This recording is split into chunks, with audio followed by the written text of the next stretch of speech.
This is DJ coming at you from the Fiero barn. Today we are restoring our 86 fuel sender.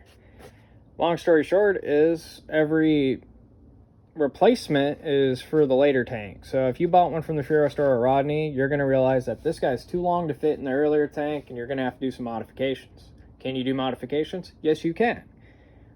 But for what it's worth on modifications, it kind of defeats the purpose of buying a new one to just install it and be good to go.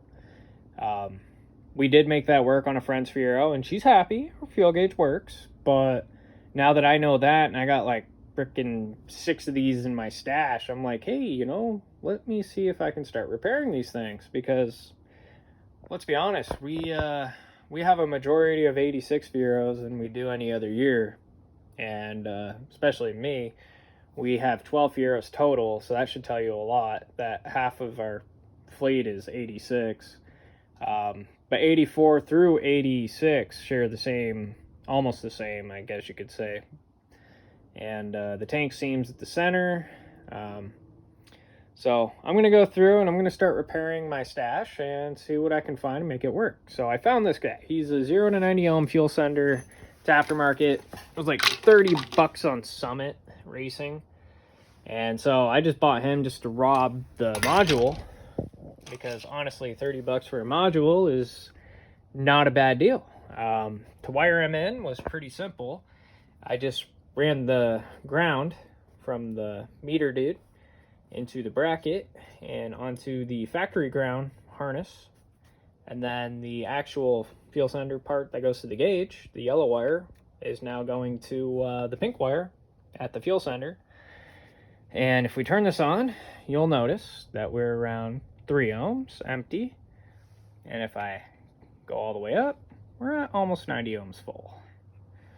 So that is a good basis. What that will tell me is that when I hit 1/8 of a tank, fill up. Don't be dumb.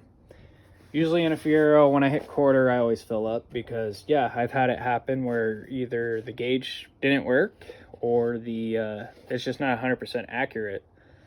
So we're gonna find out just how well this works, and I'm going to report back after I get this in the car. Another side note, this is for my 38 supercharged car, and the EP381 pump that would be factory is discontinued.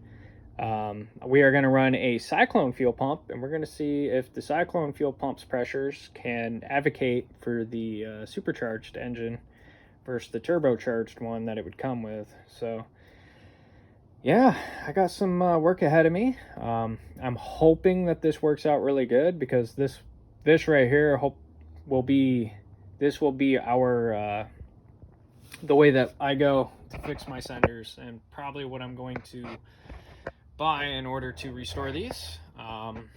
If it works great, then go out there and do the same thing, because you know what, these fuel senders are for the earlier tanks, and sadly a lot of these go to the trash just because the fuel senders are dead for the gauge. And it's like, it's not even the fact that they're rotted, it's just that the gauge part's broken and there's no alternative, and I might have just found us an alternative. So I'm gonna end the video here. Once I get the tank and everything back in the car, I'll report how the gauge works, and hopefully when we go from there.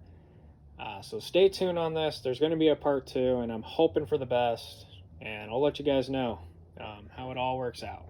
The only time that I had to spend on this, because the bracket actually just bolted over, was just making this arm bent where I want it, because he normally sits on the opposite side factory, and since there's the baffle wall here, I was like, all right, I got to make him short enough to where he doesn't hit, and then when he gets up there, he doesn't get stuck. So that's where I'm at. And yeah, so I'm going to end the video here, and hopefully this is our solution.